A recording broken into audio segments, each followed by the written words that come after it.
The recreational culture that we have today, this was established here years ago.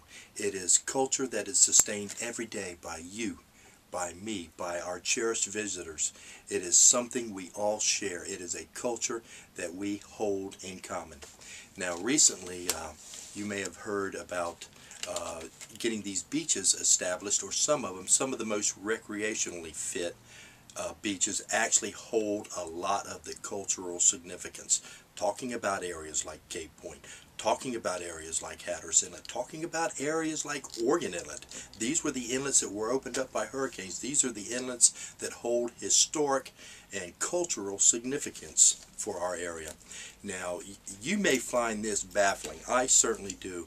The denial of the Park Service and our federal Department of Interior entity denying, or unwilling I should say, to consider our beaches as traditional cultural properties, TCP in the vernacular.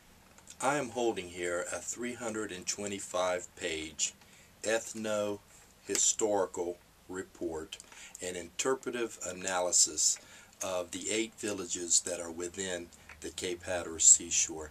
It is an acknowledgement by our National Park Service that the culture, the heritage, the social traditions, the history here is critical to these Outer Banks. And I find it ironic, as do people who appreciate our beaches, that the Park Service, who initiated this report, are unwilling to consider these beaches as traditional cultural properties. Somehow, the higher-ups in the National Park Service are unwilling, for whatever reason, to even consider our beaches as traditional cultural properties.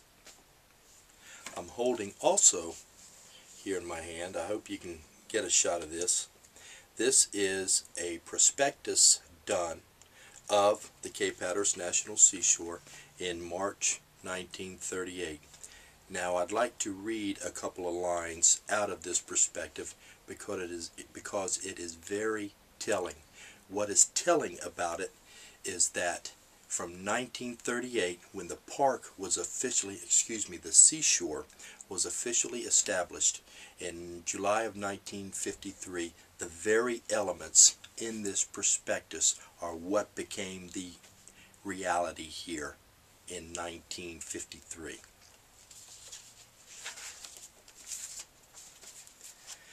The Cape Hatteras National Seashore represents a new type of recreation area to be administered by the federal government.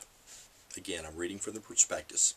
Primarily, a seashore is a recreation area.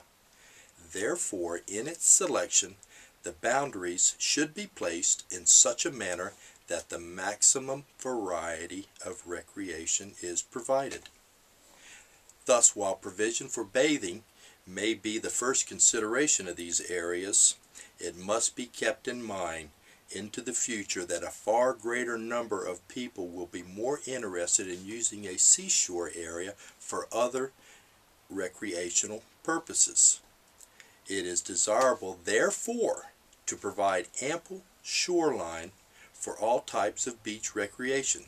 The Cape Hatteras National Seashore provides such an area in that there is extensive shoreline for all forms of recreation, both for immediate use and for future development. Again, the prospectus here done in March 1938. This was given to my father by a lady who had a big contribution in putting this together. She and her husband were outdoors people, and they loved the seashore. Judge Boyle, at the onset of the consent decree, acknowledged his appreciation and concern for the unique and special heritage, history, and culture of the Outer Banks. That is admirable. It is honorable. What it comes down to, it's as simple as this. The history is significant. The heritage does matter. The culture and the social traditions of these beaches are of great consequence. It is heritage that is shared by every man, woman, and child in this country today, past, present, and future.